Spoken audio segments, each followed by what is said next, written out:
Hello दोस्तों, welcome to pre knowledge. जैसा कि हम सब जानते हैं दोस्तों, दुनिया में बहुत कुछ चल रहा है। रशिया यूक्रेन के साथ उलझा हुआ है, चाइना ताइवान को लेकर उलझा हुआ है। इसी बीच दुनिया जो है पूरी की पूरी गर्म हुई पड़ी है। इसी बीच हमारे प्यारे भारत में बिहार की तरफ किसी का ध्यान गया ही नहीं, जहां पर अभी अभी सरकार जो है पलट चुकी है। हम सब जानते हैं दोस्तों, जेडीयू और जो बीजेपी है इनकी बहुत टाइमों से बन नहीं रही थी। बीजेपी के कुछ नेता कुछ कह देते थे, जेडीयू के कुछ कह देते थे। नीतीश कुमार की और मोदी जी की मतलब जो आइडियोलॉजी थी वो भी सेम नहीं थी।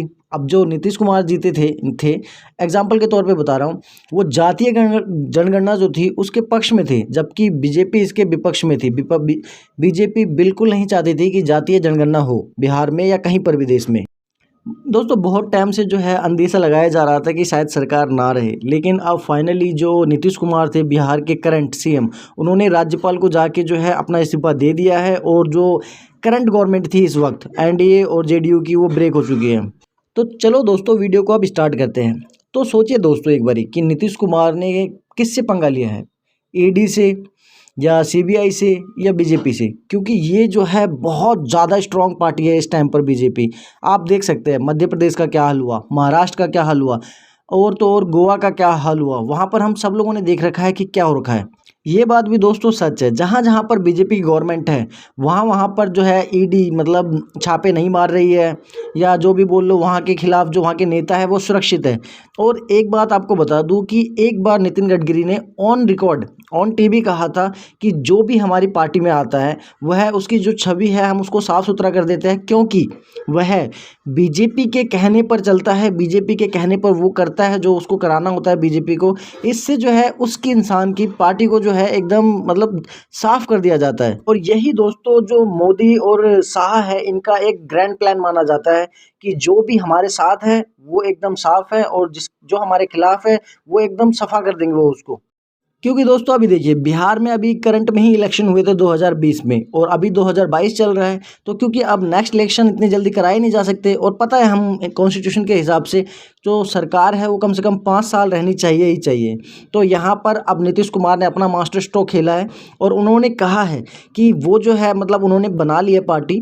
उन्होंने जो आरजेडी है और जेडीयू है पहले जो चली आ रही थी लालटेन के साथ, उन्होंने अपनी पार्टी का निर्माण कर लिया है और बीजेपी को दरकिनार कर दिया है।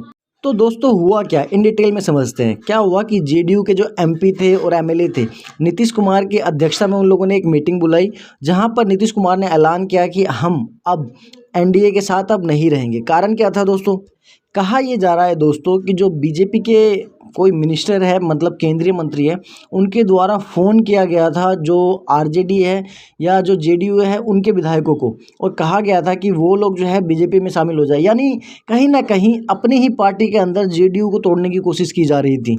मतलब जेडीयू से, क्योंकि नीतीश कुमार मतलब उस हिसाब से चल नहीं रहे थे। जैसा कि हमने महाराष्ट्र में देखा वैसा ही कुछ सेम बिहार में भी करने की कोशिश की जा रही थी। उससे खफा होकर नीतीश कुमार जी ने जो है ये अपना राज्यपाल को 5 बजे के आसपास जो है अपना इस्तीफा दे दिया। और अगर देखा जाए दोस्तों, तो अगर नंबर ऑफ सीट की बात की जाए तो वहाँ पर जो आरजेडी है one of the largest party इन बिहार है, उनके पास 77 सीट्स है।